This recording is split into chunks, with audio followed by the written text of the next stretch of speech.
Hello प्यारे बच्चों, नमस्कार। कैसे हैं आप सभी? स्वागत है आप सभी का एग्जाम दर्शन पर। मैं हूं सत्येंद्र सर। कैसे हैं? आज बहुत इंपॉर्टेंट सेशन आप सभी के बीच में लेने वाला हूं। खाद्य परिरक्षण में सभी परिरक्षकों की बात करूंगा कि कौन से परिरक्षक का उपयोग हम कहाँ करते हैं। इंपॉर्टेंट है, महत्वपूर्ण सेशन भी है। और सेशन अगर आपको अच्छा लगेगा तो लाइक, शेयर और सब्सक्राइब जरूर करिएगा, क्योंकि आप इस समय हमारा सपोर्ट नहीं कर रहे हैं। वीडियो को लाइक शेयर नहीं कर रहे हैं, ना ही सब्सक्राइब। तो आज के सेशन में देख पा रहे होंगे सभी खाद्य परिरक्षक एवं उनके उपयोग की बात करूंगा। लेकिन उसके पहले मेरे बच्चे, हमने कुछ जो लिखा है पहले उनकी बात करते हैं जी। देखिए, हमने एक प्रोसेस को पढ़ाया खाद्य परिरक्षण विधि में। आप सभी ने जब पढ़ा होगा तो बच्चों ये पढ़ा होगा कि परिरक्षण के केस में आहार संरक्षण जब पढ़ने लगते हैं तो उसमें परिरक्षण के सिद्धांत में आहार संरक्षण की विधियां पढ़ते हैं, जिसमें पकाना, डिब्बा बंदी। और डिब्बा बंदी की शुरुआत पहले यहीं से क्वेश्चन कर लेता हूं कि डिब्बा बंदी का प्रारंभ किसने और कब किया था, ये बता दीजिएगा।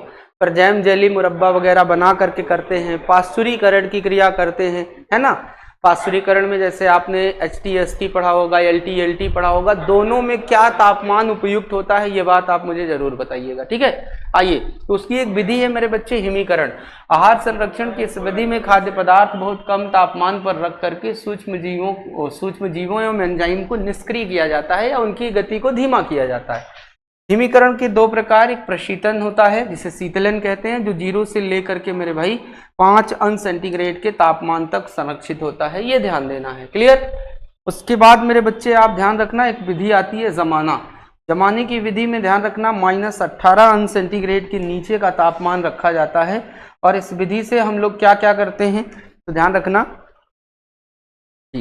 मेरे बच्चे, ये ध्यान रखना कि इसमें दीर्घकालीन संरक्षण हेतु किया जाता है, जिसमें मांस, मछली, मटर और आइसक्रीम को संरक्षित करते हैं। रासायनिक पदार्थों का प्रयोग करते हैं। और मुख्य आज का इस विषय हमारा यही था कि प्राकृतिक संरक्षक नेचुरल प्रिजर्वेटिव में आपका जैसे नमक आ जाता है। और आपने देखा था कि नमक का उपयोग हम परिरक्षक के रूप में अचार, मछली, मांस के संरक्षण में करते हैं। और ये नमक करता क्या है, परासरण दाब को बढ़ा करके जल को बाहर निकालने का काम करता है। क्योंकि नमी अगर गायब हो जाएगी तो भोजन लंबे समय तक सुरक्षित रहेगा, इसमें कोई संदेह नहीं है। उसके बाद इसने कहा कि सर, चीनी या जैम, जेली और मुरब्बा को संरक्षित करने में उपयोग लाई जाती है। कार्य क्या है, उच्च सांद्रता के कारण सूक्ष्म जीवों की वृद्धि को रोक देता है। बहुत इंपॉर्टेंट फैक्ट है, किताबों में ऐसे नहीं मिलेगा। तेल और मसालों का भी उपयोग करते हैं। उपयोग अचार में हवा और नमी से बचाव करता है। वहीं सिरका का उपयोग अम्लीय वातावरण बना करके जीवाणुओं की वृद्धि को रोकने का कार्य करता है। इस बात का तुम्हें ध्यान देना, क्लियर है। चलो नेक्स्ट में आ जाओ। प्रश्न कहा सर, देखिए अब हम परिरक्षकों में प्राकृतिक के बाद बात करेंगे रासायनिक परिरक्षकों की, ठीक है। तो रासायनिक परिरक्षक में देखो, जैसे सोडियम बेंजोइट आता है, इसका उपयोग आप स्क्वैश में, शरबत में और जैम में करते हैं। कार्य क्या करता है, ईस्ट एवं फफूंद की वृद्धि को रोकने का काम करता है, ये ध्यान रखें। वहीं मेरे बच्चे पोटेशियम मेटाबाइसल्फाइड, जिसे हम KMS बोलते हैं, उपयोग फलों के रस, स्क्वैश, पेय पदार्थ, रंग एवं स्वाद को सुरक्षित रखने का काम करता है पोटेशियम मेटाबाइसल्फाइड। एक संरक्षक है आपका मेरे बच्चों SO2, जिसे सल्फर डाइऑक्साइड कहते हैं। उपयोग बेसिकली सूखे फलों में करते हैं, ये ध्यान रखना है। और कार्य क्या करता है कि ये भूरापन और सूक्ष्म जीवों की वृद्धि को रोकने का कार्य करता है। वहीं पर नाइट्रेट एवं नाइट्राइट की बात अगर हमारी आप सभी से होती है, तो नाइट्रेट और नाइट्राइट जो होते हैं मेरे बच्चे, इनका उपयोग विशेष रूप से हम मांस में और सॉसेस का मतलब होता है सर चटनी ना, आप लेते हो ना, इडली खा रहे हो, डोसा खा रहे हो या पेस्ट्री वगैरह लेते हो, तो लोग चटनी का एक पैकेट देते हैं, तो कहते हैं लो इसी से खाओ, तो उसको संरक्षित करने में रखा जाता है। एसिटिक अम्ल उपयोग अचार के रूप में करते हैं, यह ध्यान रखना। सिट्रिक एसिड का उपयोग हम पेय पदार्थ, जैम और जेली में करते हैं। कार्य है अम्लीयता को बढ़ाना। वहीं पर बात आती है मेरे बच्चों की अन्य परिरक्षक के रूप में ग्लेसियल है, कैल्शियम प्रोपियोनेट है, सोडियम प्रोपियोनेट है, अन्य भी हैं, यह ध्यान रखना। लेकिन एक मेथड आपने पढ़ा होगा, ब्लॉच करना। और ब्लॉचिंग मेथड में मेरे भाई आप सभी ने इस बात को पढ़ा होगा। मैं आपसे अभी कुछ क्वेश्चन भी पूछने चल रहा हूं, जरा आप मुझे बताइएगा कि मेरे बच्चे किरणन की प्रक्रिया में आहार संरक्षण की विधियों में एक विधि होती है किरणन। कौन कौन सी तरंगों का उपयोग किया जाता है? बहुत ज़बरदस्त है, बताइएगा, फिर मैं इसका एक वीडियो अलग से बना भी दूंगा।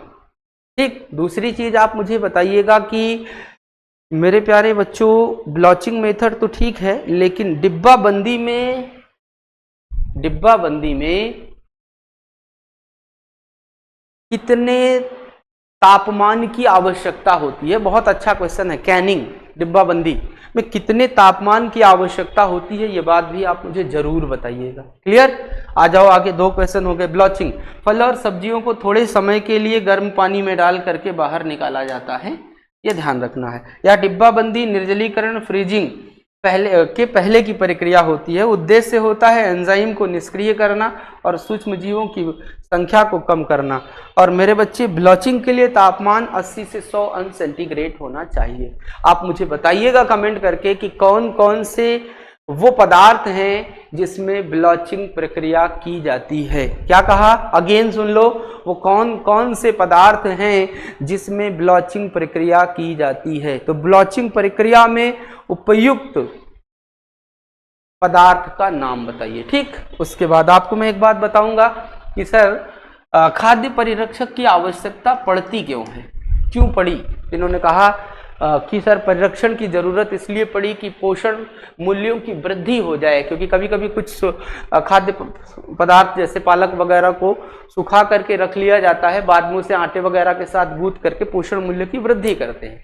दूसरा इसने कहा आर्थिक बचत, अगर आप खाद्य पदार्थों को प्रिजर्व करके रखे रहेंगे तो आने वाले समय में आपको बचत देखने को मिलती है पैसे की। ठीक है, उसके बाद चूंकि पूरे वर्ष भर सीजन रहेगा तो चीजें कम दाम में मिलती हैं, सीजन नहीं रहेगा तो फिर महंगी मिल जाती हैं। वही वर्ष भर सभी भोज्य पदार्थों की उपलब्धता, जैसे आज आप देखे हैं तरबूज का सीजन शुरू ही होता है कि तरबूज मार्केट में आ जाता है।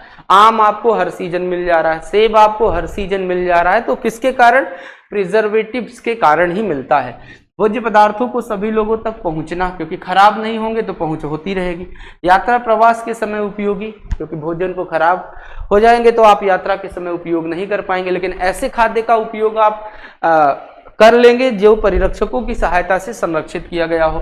भोजन की सेल्फ लाइफ को बढ़ाने के लिए याद रखना परिरक्षकों का उपयोग किया जाता है, इसमें कोई भी किसी भी प्रकार का कोई संदेह नहीं है। फिर कहा मौसमी खाद्य की उपलब्धता को बनाए रखना वर्ष भर, जैसे आम, मटर, स्ट्रॉबेरी, पनीर खाना है चाहे जब आप मिल जा रहा है।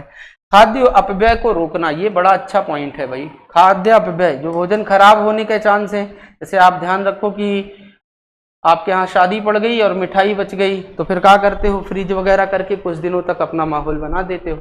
उसके बाद परिवहन एवं भंडारण में आसानी हो जाती है, क्योंकि खाद्य पदार्थ जल्दी से नष्ट नहीं होंगे तो उनका परिवहन आसान हो जाता है। लेकिन इंपॉर्टेंट बात यह है जो मैं आपको यहाँ बताना चाहता हूँ, ध्यान दें।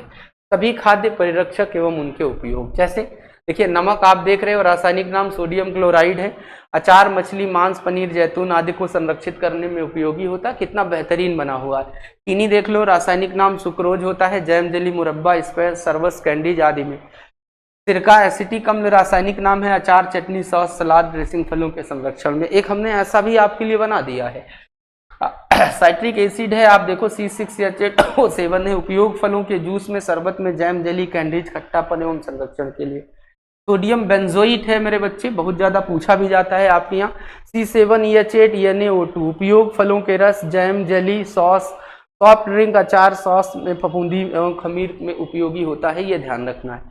क्लियर है? उसके बाद ध्यान रखें कि पोटेशियम मेटाबाइसल्फाइड, जिसे शक्कर डाइऑक्साइड बोलते हैं बच्चे, रासायनिक नाम पोटेशियम मेटाबाइसल्फाइड है। K2S2O5 फलों के रस, सूखे मेवे, आलू चिप्स, स्क्वैश, सिरप, जूस आदि को रंग बदलने एवं ऑक्सीकरण से बचाने हेतु किया जाता है। वहीं बात करेंगे मेरे बच्चों, अगर हम थोड़ा सा और ऊपर चलेंगे, इसके यहाँ पर ध्यान रखें, ठीक है, यहाँ ध्यान रखें। इसने कहा कि सर जी कैल्शियम प्रोपियोनेट पर अगर हम लोग चलेंगे तब कहा calcium propionate bread, cake, pastry, pizza वगैरह को सुरक्षित करता है। सोडियम नाइट्राइट की बात करेंगे, रासायनिक नाम सोडियम नाइट्राइट ही है। मांस, सॉस, बेकन, डैम को सुरक्षित करने में तथा गुलाबी रंग को बनाए रखने में करता है। वहीं नाइसिन का उपयोग कहाँ करते हैं मेरे बच्चे? डेयरी उत्पाद जैसे पनीर, मांस उत्पाद और जीवाणुओं की वृद्धि को रोकने में करते हैं। मेरे प्यारे बच्चों, अगर हमारी बात आप सभी से हो जाए कि TBHQ रासायनिक नाम ट्राई ब्यूटाइल हाइड्रोक्विनोन होता है, ये ध्यान रखना। वनस्पतिक तेल, मार्सरीन, स्नैक्स, चिप्स आदि में बासीपन एवं ऑक्सीकरण को रोकने के लिए हम लोग इनका उपयोग करते हैं। वहीं पर BHA की बात कर लें, ब्यूटिलेटेड हाइड्रोक्सी एनिसोल, ये मेरे बच्चे C11H16O2 उपयोग वनस्पति तेल, घी, मांस, चिप्स आदि को में बासीपन एवं खराबी से रोकने के लिए करते हैं। बात अगर मैं करूंगा खाद्य पदार्थों में मेरे बच्चों EDTA की बात करूंगा, एथिलीन डाइमीन टेट्रासेटिक एसिड की बात करूंगा, तो आप ध्यान रखना इसका उपयोग खाद्य पदार्थों में धातु आयनों को निष्क्रिय कर उनकी गुणवत्ता और उनकी सेल्फ लाइफ को बढ़ाने के लिए किया जाता है। इस तरह से मेरे बच्चों हमने इस अध्याय में आपको बहुत सारे परिरक्षकों के बारे में बता दिया है। उम्मीद मेरी ये है कि आप अच्छे से पढ़ेंगे, सेशन अच्छा लगेगा तो आप उसे लाइक, शेयर और सब्सक्राइब जरूर करेंगे, ये ध्यान रखना है, ठीक है।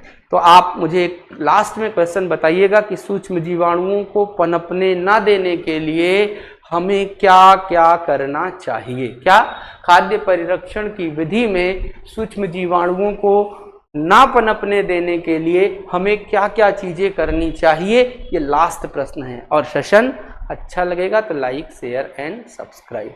बहुत बहुत धन्यवाद। आज के सेशन में इतनी ही बात। नेक्स्ट सेशन में मिलते हैं मेरे बच्चों। नेक्स्ट वीडियो में क्या और चाहिए ये आप कमेंट करके बताइएगा और सुंदर सा कमेंट जरूर कर दिया करिएगा, ठीक है। बहुत बहुत धन्यवाद। Thank you so much.